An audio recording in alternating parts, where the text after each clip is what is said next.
Hey everybody, welcome to part 2 of the introduction to the use of pistol-mounted optics.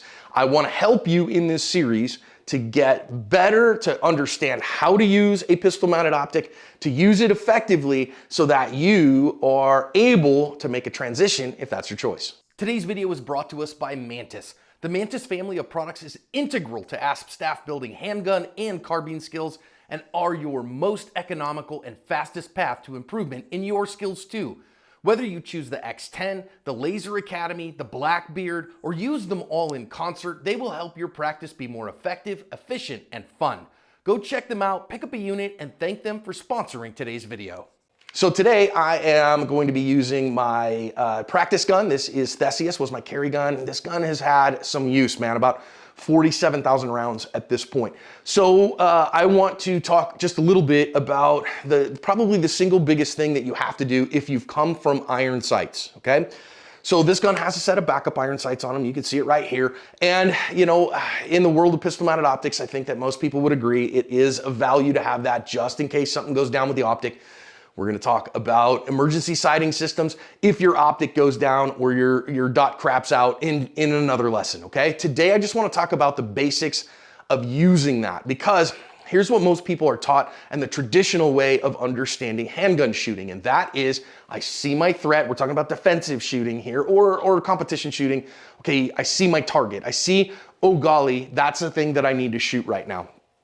And then I drive the gun up and I bring my eyes back to the front sight while I set my sight picture up so that I can see my front sight, hard front sight focus, soft rear sight, soft target. And when my sights are aligned, I press the trigger. Okay, so that is an old school and in some places still modern technique. Now we're starting to learn more and more about this concept of accommodation. Instead, it's not for this one, okay?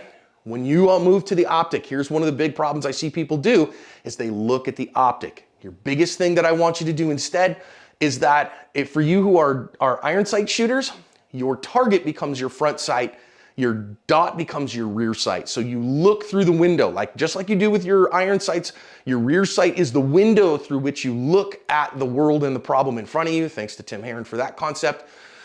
And again, so now the optic is the window that you look through to see your problem, but your front sight is the target. So you're always staying target focused. One of the things that I see people have a hard time with is they come back and they look at the optic and they drive the gun out there and then they go, oh no, where's my optic? And so they wiggle, wiggle, wiggle, wiggle, wiggle. Yeah, oh, there it is. And then they find it on the wiggle. Well, of course, that wiggle costs you time.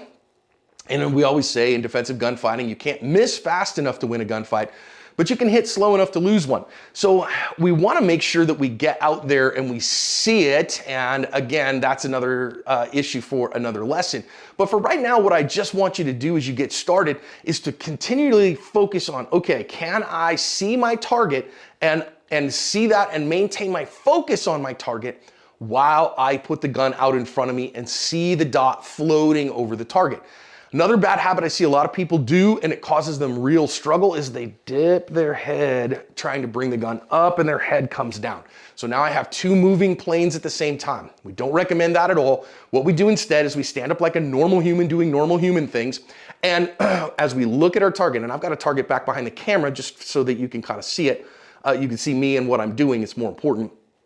Is I maintain my view of my target and then drive the gun out and see my dot, see my optic, my green circle for me, float over the target. But again, I am looking at the target. Now, there is a neat trick you can do with this that will help you in this endeavor. And this is your magic training device. It is a little bit of tape, opaque tape. Now, this says it's invisible tape. It's not invisible though, it is opaque. And so one of the things that we do here to train us to get to see the dot is we keep both eyes open, and then what we're gonna do here is we're just gonna put this tape over our optic, over the front of our optic. See what I've done here is I have put the tape over the front, so now I can't see through it anymore. I know I can't see through it. So in order to see my target here, I'm using my non-dominant eye, which for me is my right eye. I don't know which eye dominance you are. So whichever one it is, you just bring the gun up to your face. And now what's gonna happen here is you wanna look, you gotta kind of look around. Now I'm not trying to look and then wait, where is it? What I'm doing here is I'm continuing to look at the target, and as I do with my occluded optic, when I bring this over the top, then what happens is I can still see my target, and even I might have to close my dominant eye here. So I'm gonna move this target over just a little bit so that you can see it. And I might have to close my dominant eye. So let me move it over a little farther so you can see me do it, right? So here I am, great, I've got that, and I see my stuff. There it is, and now my brain is putting both these pictures together. My brain is putting together the two pictures, and I close my dominant eye, open it up again, close it, so that I'm seeing my target and seeing the dot hover. And that will help you to get some understanding of using the dot and seeing your front sight be the target. This is incredibly important while my head stays up. Now, once you're good at that, you can take that off and do the same thing though. You're not trying to look through the optic. You're trying to look and not see the optic, but see the target. This is a big deal, and this will take you a little bit of time, right? So again, you're gonna have to close that dominant eye, and then, okay, so there it is, I got it, great. Now a lot of times people ask me, well, wait a minute, John, if I'm cross-dominant, what do I do? I don't really care about that with pistols, quite frankly. Bring the gun up to your face until you see the dot. Because I can guarantee you here, even if I slide the gun over to my non-dominant eye, there it is with my non-dominant eye, and then I look again, I see the same thing. So I'm looking now, let's see if I can show you a little bit better. I'll come over here, and you can see I've got my left eye, my dominant eye closed, and now I open it, and I can see the same sight picture as if I do my normal thing, which is see it through my left eye. And so that works either way. What I want you to do is focus on your target is the front sight, not this thing. Your target is what you focus on.